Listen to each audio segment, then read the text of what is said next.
Not familiar with Zoolander. Your the only son thing is I a know mermaid. Man. Dude.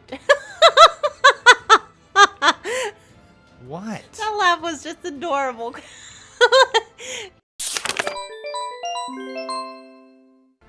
Alright folks, welcome back to Child of Light.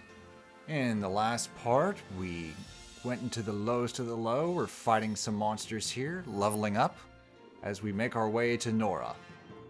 Nora! I've come to reclaim my throne! Nora! That was a short film that Phil and I did. It was like one of our first movies. It was called Arthur as a Crackhead. And it was Of course it was.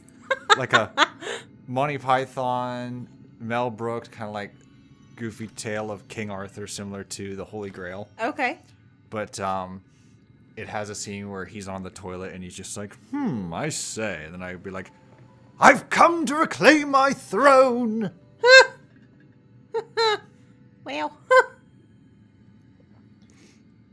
So here we go. We're going to have a little flashback to what's going on with her father. The water's rising. Oh no. I just still really love the animation of like the watercolor drips. Yeah. Yeah. It's a nice aesthetic. Yeah. So Very this is Sinbel's secret. Around here. Sinbel's Sinbel. secret. Yes. The sibilance of Sinbel's secret. Yeah. I'm That a is snack. true. It's a little snack. Little snack. Oh, do you see that nice little throw to art history in the back? Oh, you mean the symbol? The swirl, yeah. The swirl? Mhm. Yeah. I Very do. cool. I have that painted on the steps downstairs. Oh, do you? Mm-hmm. Okay. What does it mean? It's just like for proportioning. So it's the golden ratio. Ah, all I like- right. It has like a fancy Italian name from Da Vinci, and I honestly can't recall it right now. But it's used in the art world as the golden ratio. Okay. So it's how to proportion like a scene or a piece of artwork. Like you never want to have your main focus dead center. No? Okay. Oh, so it's like the rule of thirds? Mm-hmm. Stuff like that? Yeah. Got it. Well, You know, the kind of art stuff they teach you in college. Yep. All that, That art becomes stuff I learned in useless college. once you graduate and gotta pay your tuition back. Yeah. Something like You're gonna that. hear my ice cubes dingling around in my cup. Sorry. Yeah, I can hear him. I'm jingling. Jingle jangle. You jangling fiend. I'm trying to drink more water. Trying to stay hydrated Yeah. for your next day of plasma. Yeah. Because, you know, I donate so slow. I do. That was a joke. I donate really I say now, I say I resemble that remark. Alright, we got ourselves a boss. Ooh. It's time for a mer giant person. version of the Merc creature. You little merman. Have you ever seen, what is it? Zoolander? A while ago. I am not familiar with Zoolander. Your the only son thing is I a know mermaid. Man. Dude. What? That laugh was just adorable. Because your whole little body just like... Oh. it just went with the laugh. It was just fun. That's all. Water is beauty. Zoolander had like a sequel that just like came and went. Oh, I don't Like even most know it had a sequels. sequel. It's one of those sequels that are like too little, too late. Nobody cares anymore. Yeah. So you make it, it's just like, that's nice. And then it's gone. There are certain quotes from Zoolander that I don't know why I say, but I do. Like the last 3 Terminator movies. They're just like, who cares? What is that? A school for ants? Needs to be at least 3 times that size. Oh yeah? We'll have to watch Zoolander. Yeah, I don't remember. It'll go Zoolander. on to the list after movies that. Yeah, we had a I list should of have DreamWorks seen that I've movies, never and we ended up seen. seeing Rango and Paranorman. I really enjoyed All right, Rango. we're gonna bust Yeah. out Finn. Yeah, Rango is very good. I was expecting it to be a children's movie. it It is not. was kind of like a It's young like, adult movie. Yeah, it's definitely like I could see teenagers watching it and enjoying it, but definitely not like It had a some small mature child. writing and some adult jokes, but like I enjoyed it. Yeah, it was funny. I just love the like expressions, like we had killed them, all 7 of them, and he's just standing there with his wide eyes, and he's just like, yep, all 7, 1 bullet. He like gives this tale, killing like 666. Oh no. Oh yeah, the thunder does tremendous damage on these guys. Yeah. I am not threatened at all once I whip out Finn. He is the real MVP in this final area. I love when they go through like the entire spiel though about like how he killed them, and he's like, "What about the 7th one?" And he goes, "Well, he died of an infection." And the whole bar cheers. I'm just like, oh my god, I can't. To find water, you must first find dirt. I really enjoyed the armadillo. I liked all the characters. Yeah. I liked how it had that an anthropomorphic look, but it also had like that dirty grunge of the Wild West. Yeah, it was really, to me, it was really cleverly put together. It was better than I was expecting it to be. Yeah. And then after that was Paranorman. Yes. And that was about what I expected it to be. Yeah, I think I'm more of a fan of it than you are. And I understand your qualms with it. I enjoyed it. I'm on board with that. I don't think that that's something that I typically think of, but I can definitely understand. Basically, like, the plot devices slowing down, so making the pacing feel off when characters, like... Yeah. Play like, oh no, they like yell at all their friends, and then they have the epiphany, and then they flash back, and it just slows the whole plot down. It's something I've noticed as I get older. Like a lot of comedies do it, a lot of children's films. It's the Bugs Life thing, to where like it's called the liar revealed, and a character, like, their lies catch up to them, and then they disband, and then it's just like, well, this is the end, but you know it's not the end. So they have to find a way to get back together, and they kiss and make up, and then the finale happens. Yeah.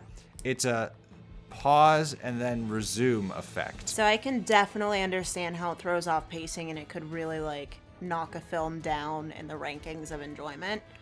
I think I just don't think about it, and I'm just like, oh, we're taking a break. That's cool.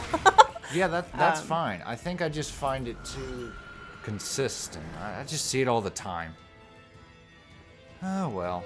And I get that. Yeah, I can understand that. But it was still a cute movie. Oh, yeah, like I loved the art style. Story was it looked definitely great. Yeah, the story was a little bit choppy, but I love stop motion. And I think it was really cool how they did like the 3D stop motion, and just like the effects were cool. Honestly, I felt that with the exception of Coraline, all of that studio's movies. Like, they have great characters. They have a great animation. Coraline.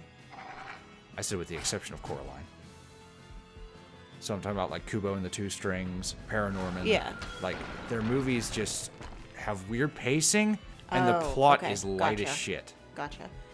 It just has a very light plot to where it's just like, See, I wonder if it's because Coraline was based off of a book. So they didn't. That's possible. They didn't create their own storyline. It was like already laid out. Because Kubo and the Two Strings, like, is a very good movie. Its only problem is, like, the plot is very, not so much the plot, but the pacing. Because the plot, I don't want to spoil the plot, because it has some nice twists, and it's an adventure story. Okay. It's a coming-of-age adventure story. You've been there, done that. But, the pacing gets to very, like, you gotta collect these 3 things to reach the final area, and like the video game part of my brain clicked in, and I was just like, okay, so we're gonna go to the water area, and then the earth area, and then the fire area. So it was just at that point where I was just like, meh. To where, like, that stuff works for me for a video game, but that kind of plot in a movie just feels, I don't even want to say phoned in, but like just kind of like, okay, I suppose we're doing this now. It's predictable. It's predictable, and you kind of don't have enough time, and again, it's an animated movie, so I feel like I'm being a little too strict here, that, like, they're not fleshed out. You're in one area, then you're another area, then you're another area, then you're at the final area.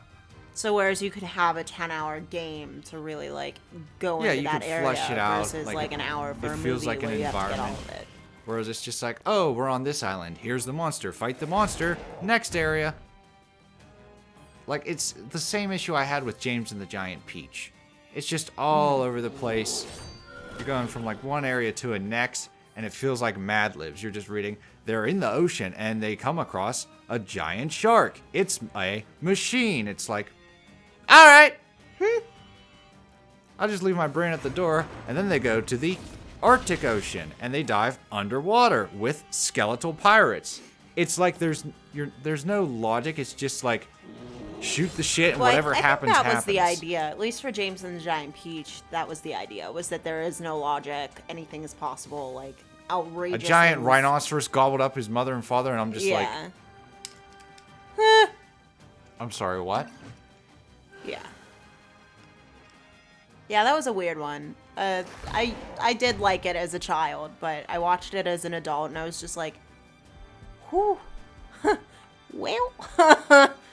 With some riveting musical numbers like, my name is James. That's what mother calls me. Well.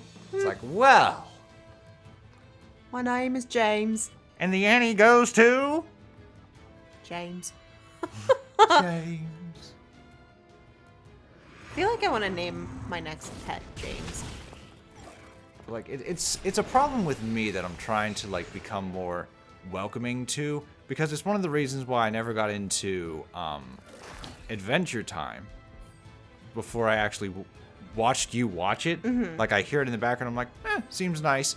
But it has one of those, like, we can do anything, so there's not really any rules or logic. So I'm just like, Well, that is the, like, pretty much the entire idea of Adventure Time, that there aren't any rules, logic goes out the window, but there's still conflict. yeah, Because it is very much played out like a video game. right. And, like, stories like Kubo are very much similar in that, to where, like, there is still conflict. But it just feels like, and again, this is just me, you start writing and you never stopped. Like, you never went back to, like, revise or flesh out. You just went, and then this, and then it feels very happy from Fairy Tale. Yeah. And then, and it's just like, sure, whatever. If you say so, movie. Yeah, I mean, I guess I don't necessarily have an issue with that per se. Like, if it's really bad, that's one thing, but I mean, I don't always feel like every little detail has to be... This is more of a nitpick, though. Yeah. Like, I'll be honest, this is not a criticism at all. It's just more of a nitpick. I'm just trying to where I'm think, just like, if there was... I wish this was a video game. Like, if there was... See, I feel like that with, like, how Young Van Helsing was.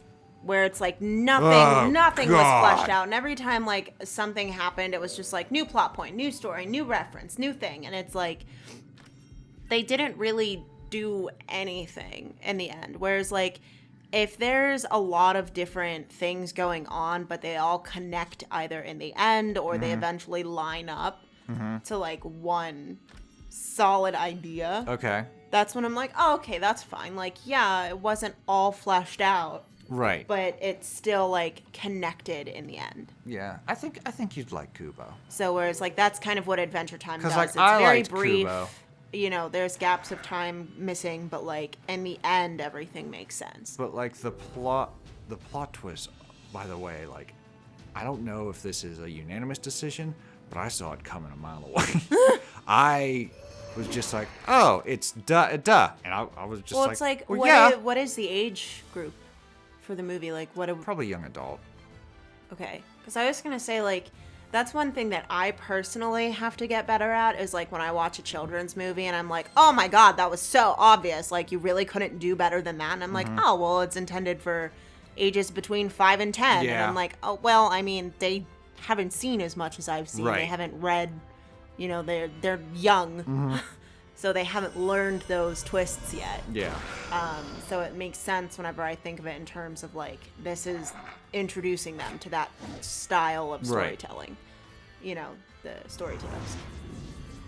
Because, I mean, Kubo doesn't have that issue to where, like, spoilers, a character is just like, oh, you lied to me, and then they're all gonna go off and get separated, and then they like come back.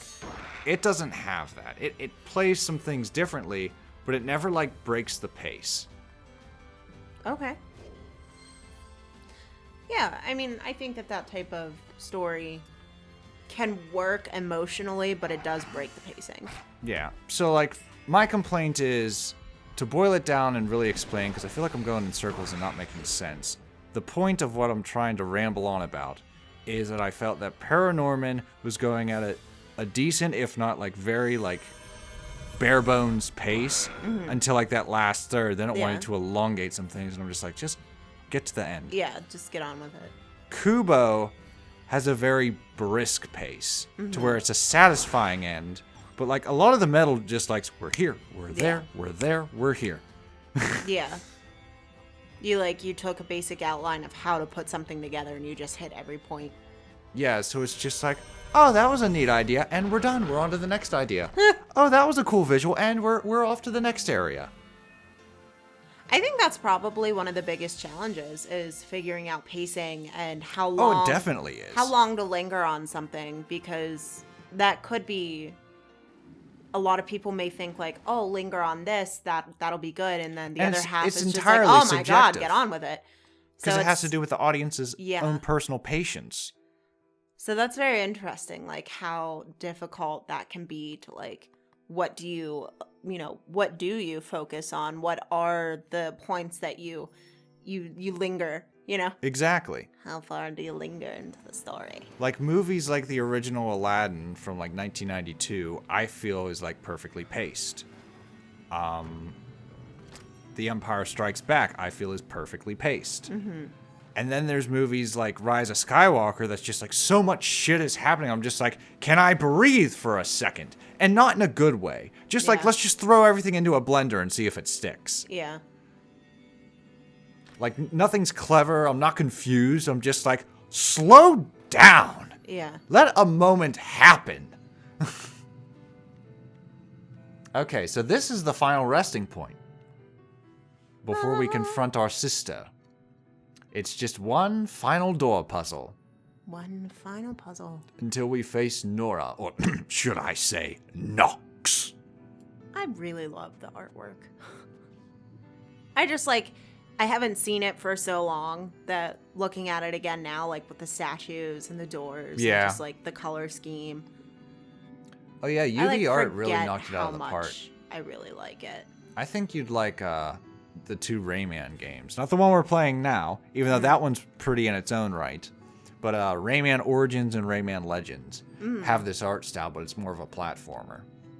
And it's a lot more forgiving than Rayman 1. I think they learned their lesson. It's just... That angered me when I read that they didn't test their own game. I'm like, you are a studio. Yeah. Like, I comb through my games, and even then I'm just like, oh, that could have been overlooked. That could have been looked at better. Almost there. Hang on. No, there's an order. That's right. It has to go in a specific order. I can't just match the symbols. There's one. Ha-ha!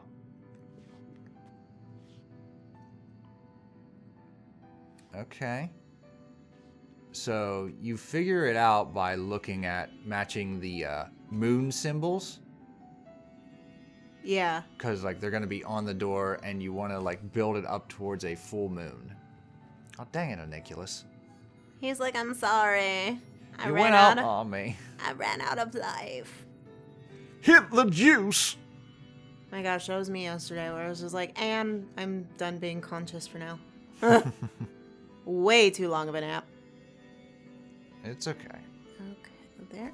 Alrighty. Alright, there we go. Beauteous. The door to the finale. That's right, we're gonna finish Child of Light. We'll see you guys in the next part. Toodles. Farewell.